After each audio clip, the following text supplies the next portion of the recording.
সবচেয়ে অবহেলিত আত্মীয়ের নাম হলো ফুফু। ফুফুর সাথে একটু ফোনে কথা বলেন, একটু খোঁজ খবর নেন। আপনার বাবার বোন, আপনার অনেক কাছের আত্মীয়, তার হক অনেক বেশি। আপনার চাচা আপনার বাবার মতো, কোনো কারণে যদি মনোমালিন্য থাকে, জমি জমা নিয়ে গন্ডগোল থাকে, বাপের সাথে থাকুক বা আপনার সাথেও থাকুক, কিন্তু খবরদার তিনি আপনার আত্মীয়। কিয়ামতের দিন বান্দার হক, মানবাধিকার সম্পর্কে যখন আপনাকে প্রশ্নের মুখোমুখি হবে, যেই মামলার নিষ্পত্তি আল্লাহ নিজেও করবেন না, ওই মানুষ থেকে মাপ নিতে হবে, সেই মামলা আপনি ধরা পড়ে যাবেন, তখন আপনি বিপদে পড়বেন। এই জন্য সেই সময় যেন আপনি মুক্তি পান, নাজাত পান, এই জন্য চাচার সাথে সম্পর্কটা ভালো রাখবেন। চাচাতো ভাই বোনদের কোনো হক নষ্ট করবেন না, ফোনে যোগাযোগ রাখবেন। এই যে সম্পর্ক বজায় রাখা, খোঁজ খবর নেওয়া, বিপদ আপদে পাশে দাঁড়ানো, এক। নাম্বার 2, দানের ক্ষেত্রে অন্য গরিবের চাইতে আত্মীয়দেরকে প্রায়োরিটি দিতে হবে। আপনি যাকাতের টাকা দিবেন, আপনার আত্মীয়ের ভিতরে যদি গরিব লোক থাকে, আপনার চাচা, আপনার চাচাতো ভাই বোন, আপনার ফুফু, আপনার মামা, আপনার খালা, তাহলে সেক্ষেত্রে অন্য গরিবদেরকে দেওয়ার আগে ইনাদেরকে প্রায়োরিটি দিতে হবে। এমনকি মাদ্রাসা লিল্লাহ ফান্ডে দিলে যে সওয়াব হবে, তার চাইতেও বেশি সওয়াব হবে আপনার এই নিকটাত্মীয় যারা, তাদেরকে যদি দেন।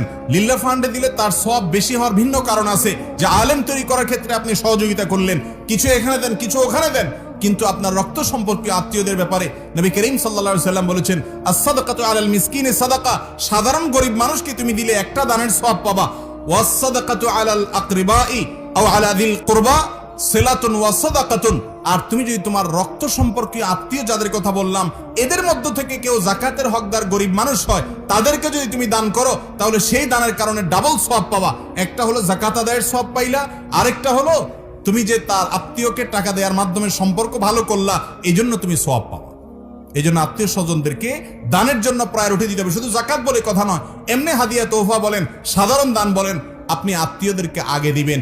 চাচা, ফুফু, চাচাতো ভাই বোন, ফুফাতো ভাই বোন এবং খালা, মামা, মামাতো ভাই বোন, দাদি, দাদা, নানা, নানি, ইনাদেরকে প্রায়োরিটি দিবেন। ভাই বোন তাদের মধ্যে সবচেয়ে বেশি। ভাই বোন যদি বড় হয় এবং তারা যদি ভিন্ন সংসার থাকে, তারা যদি আপনার অধীনস্থ না থাকে, তাহলে সেক্ষেত্রে আপনি একটা গিফট দিবেন, বা একসাথে থাকলেও গিফট দিবেন, হাদিয়া দিবেন, তোহফা দিবেন, অন্য কাউকে দেওয়ার চাইতে তাকে দিবেন। আল্লাহ তাআলা আমাদেরকে আমল করার তৌফিক দান করুন। তাহলে 4 নম্বর হলো আত্মীয় স্বজন, 5 নম্বর হলো সন্তান সন্ততি। এই সন্তান সন্ততিটা সিরিয়াল আরো উপরে উঠতে পারে, আমি 5-এ বললাম। যাই হোক, আত্মীয়তার সম্পর্ক রক্ষা করা বলতে কি বোঝায়?